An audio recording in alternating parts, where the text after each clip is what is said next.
Cuando se habla de reparación para las víctimas del conflicto armado, mucha gente siempre piensa en la indemnización, es decir, en dinero. Hola, soy Paola Quiroga Romero, más conocida como PQR, tu orientadora de confianza. Y hoy les explicaré qué es la reparación integral y cuáles son las 5 medidas a las que tienen derecho las personas que son incluidas en el Registro Único de Víctimas o RUV del conflicto armado.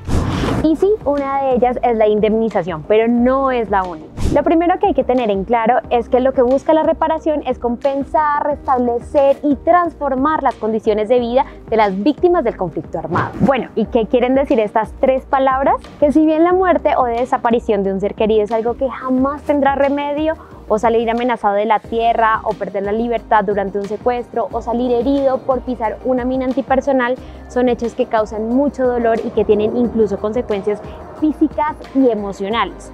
La obligación que tenemos en la Unidad para las Víctimas es acompañar a quienes sufrieron la guerra para que superen la situación de vulnerabilidad que causó la violencia y que las personas ejerzan sus derechos.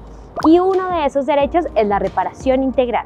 Si quieren saber cuáles son los hechos del conflicto armado de los que trata la Ley de Víctimas y Restitución de Tierras y cuyas víctimas tienen derecho a la reparación, vayan a este video. Y debo aclarar que la reparación no es solo individual, es decir, para las personas. También hay reparación colectiva que puede incluir, por ejemplo, a una comunidad negra, indígena, una organización campesina o incluso un grupo político. Pero eso es otro tema del que les hablaremos después. Ahora sí les voy a hablar sobre las 5 medidas de la reparación integral. Empiezo con rehabilitación. Es el acompañamiento médico, jurídico, psicológico y social que se le da a las víctimas que tuvieron consecuencias físicas y emocionales por lo vivido en el conflicto armado. Satisfacción. Esta medida busca honrar a las víctimas a través de actos simbólicos, construcción de monumentos, exposiciones en museos, eventos en los que los responsables de los hechos violentos pidan perdón. Un ejemplo de una medida de satisfacción es que a las víctimas del conflicto armado se les exime prestar su servicio militar obligatorio porque reconoce su condición diferente a cualquier otra persona que no ha sufrido por el conflicto armado. Entonces se les entrega la libreta militar sin ningún costo. Y les doy otro ejemplo de una medida de satisfacción. Desde 2012, poco después de que se aprobara la Ley de Víctimas y Restitución de Tierras, que es la que contempla las medidas de reparación de las que les estoy hablando, cada 9 de abril se conmemora el Día Nacional de la Memoria y Solidaridad con las Víctimas. Y que en toda Colombia esta fecha se conmemore es algo que hace años era impensable y esta es una fecha especial que reconoce y rinde homenaje a todas las víctimas del conflicto armado. Garantías de no repetición. Esta medida busca prevenir y proteger a las víctimas de nuevos hechos de violencia.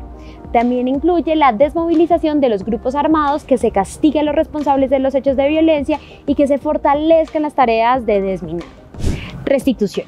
Esta medida busca que quienes hayan perdido sus tierras por el conflicto armado puedan recuperarlas o si por algún motivo no pueden volver, entonces sean compensados con tierra en otros lugares o en última instancia con dinero. Pero este proceso lo adelanta una entidad que puede decirse que es hermana de la Unidad para las Víctimas, que es la Unidad de Restitución de Tierras. Y la 5ª medida es la indemnización administrativa, que es el dinero que se entrega a las víctimas incluidas en el Registro Único de Víctimas y que busca que sea un apoyo para que ella y su familia superen ese estado de vulnerabilidad que les causó el hecho violento.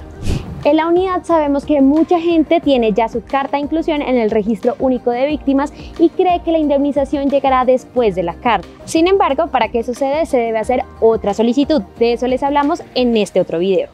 Recuerde que todos los trámites ante la Unidad para las Víctimas son gratis y no necesitan de intermediarios. Nos vemos en una próxima ocasión.